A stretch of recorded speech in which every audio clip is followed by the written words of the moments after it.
अभी हिडमा का एनकाउंटर कर दिया, बताते हैं कि उस पर 1 करोड़ रुपए का इनाम था, लेकिन जब उसके घर को देखा, जब उसकी आर्थिक स्थिति को देखी, उसकी माता को देखा, उसके परिवार को देखा तो शून्य था, बीपीएल वालों की स्थिति, और सरकार ने उस पर 1 करोड़ रुपए का इनाम रखा।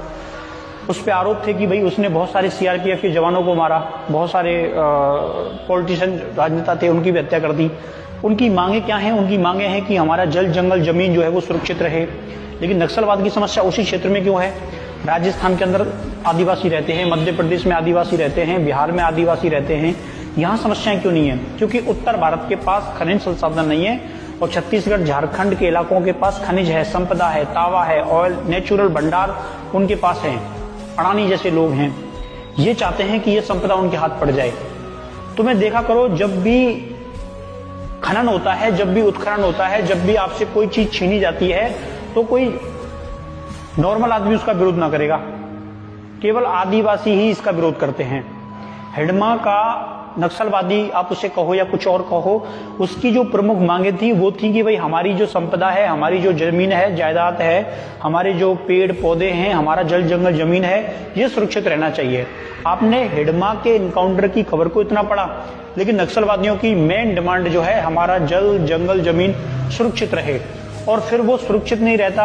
अडानी अंबानी जैसे लोग वहां पर जाकर वहां उत्खनन करते हैं, दोहन करते हैं, वो लोग उसका विरोध करते हैं। बचाव में हमारी बटालियन जो है उसको आगे आना पड़ता है और उन दोनों का टकराव होता है। नक्सलवादी मारे जा रहे हैं तो इसका मतलब आदिवासी मारे जा रहे हैं, और सामने उनके होते हैं हमारे सेना के जवान जो किसानों के, मजदूरों के बेटे होते हैं।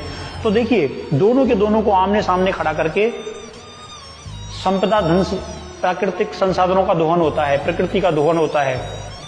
क्या कभी नक्सलवादियों ने अलग देश की मांग की? क्या नक्सलवादियों ने कभी आम जनता को मारा? क्या कभी नक्सलवादियों ने रेप किए? क्या नक्सलवादियों ने फिरौती मांगी? क्या नक्सलवादियों ने ऐसे काम किए जो उनको खुद को प्रॉफिट देते हों?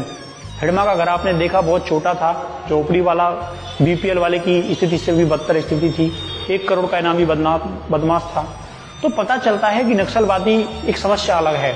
उनकी जल जंगल जमीन पर आप कब्जा मत करो, उनको मत लूटो, उनकी प्रॉपर्टी को मत लूटो, उनकी जमीनों को मत लूटो, वो नक्सलवादी नहीं बनेंगे। समस्या का सॉल्यूशन ये था, लेकिन सरकारों ने उस समय ध्यान ना दिया जिस समय ये सरकार इनको निशाना बना रही थी। अगर बैठकर उसी समय बात कर लेते और उनको कानून के थ्रू भाम देते, उनको संरक्षण दे देते, तो शायद ये समस्या कभी उत्पन्न ही ना होती। लेकिन इस समस्या को जबरन उत्पन्न जो है वो किया गया, और नक्सलवाद जो है वो कई साल तक देश को नुकसान पहुंचाता रहा। तो ये भारत की पॉलिसी और भारत की सरकारों का फेलियर रहा, ये निश्चित है।